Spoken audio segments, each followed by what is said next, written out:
Teacher ako, concerned ako sa'yo. Teacher ako, gulang mo rin ako. Teacher ako, nagmamahal sa inyong mga estudyante ko. Teacher ako, hindi susuko. Teacher ako, nagmumultitask ito. Teacher ako, gusto ko lang naman na ikaw ay matuto.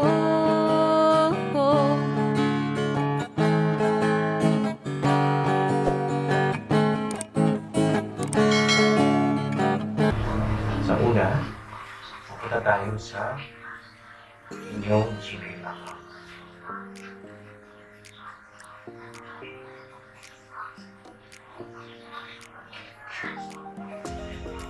Okay, puntahan ng Gmail account na ginagamit para doon sa inyong Google Classrooms.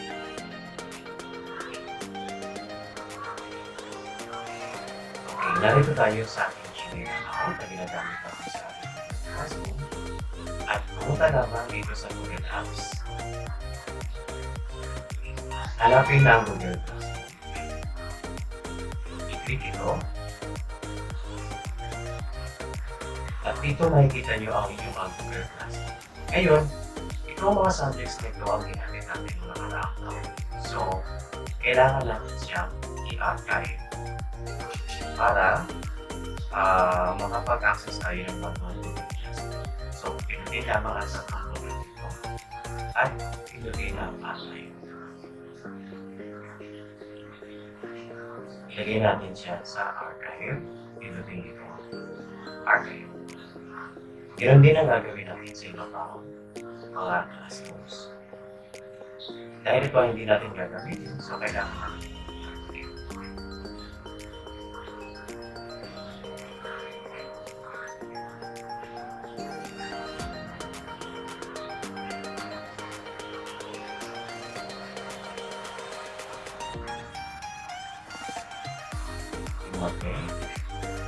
i-archive natin siya kasi hindi natin siya gagamitin. So, in-archive natin siya kasi maaaring magamit natin siya sa mga future na pangangailangan kung may mga hanapin tayo. So, at least meron tayong mabalikan. Unlike kung i-delete natin siya, wala na kayong mababalikan sa mga videos na aralin. So, since si Sir, ginagamit niyo yung mga previous na links doon, so in-archive natin siya. Okay. So, dito makikita natin na wala nang classroom sa ating Google Classroom. So, ang gagawin naman natin ngayon ay mag-a-add tayo ng classroom.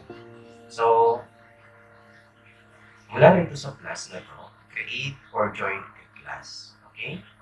So, create a class kasi si Sir ay gagawa ng classroom natin.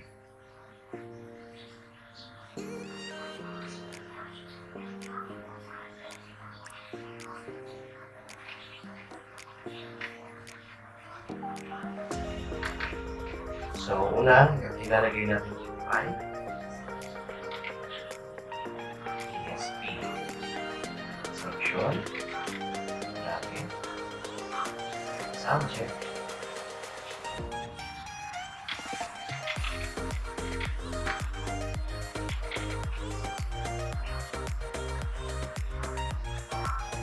Subject natin ay edukasyon.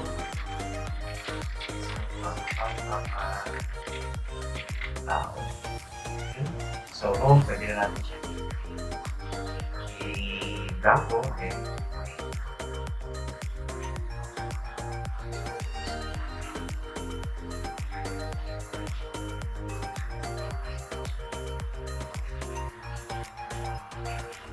so, ayan. So, ito, sa teacher's view kasi, ito ang makikita natin. Sa, meron siyang stream, classwork, people, sa teachers at sa students. Then, yung grades nila, makikita mo din kapag nag-turn in class sila. Okay? So, pwede na natin siyang share. Okay? So, dito, ito yung class code natin.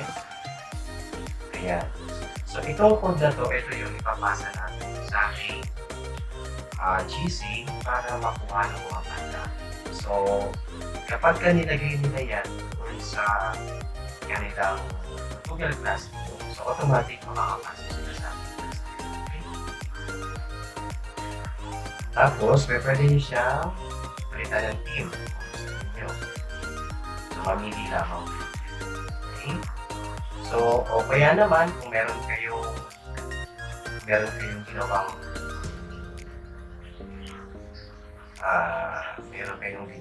class team, so pwede nyo rin siyang okay, so upload the photos. Pwede nyo kayo sa inyong computer at ilalagay ninyo ang team. So, pwede na kayo dyan mga.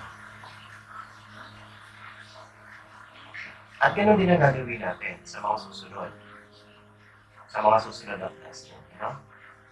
Okay. So, here.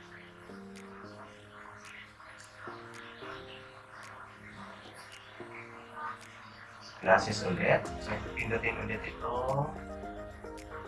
Create a class. Kasi si teacher ay gumagawa ng classroom. Pero kapag kayo estudyante, dito kayo pupunta. Join class. Okay?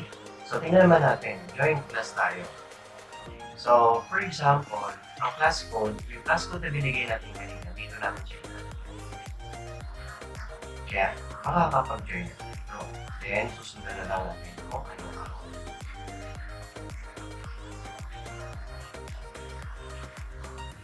Tingnan natin.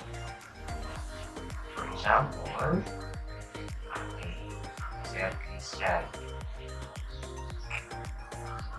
Ako yung bata. So, join class ako, no?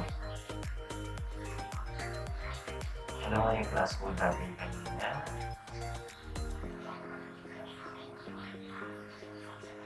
Ang class code natin kanina ay... Ayan. So, okay natin ito. Okay, ilagay natin ito. And join. Ilagay natin yung join.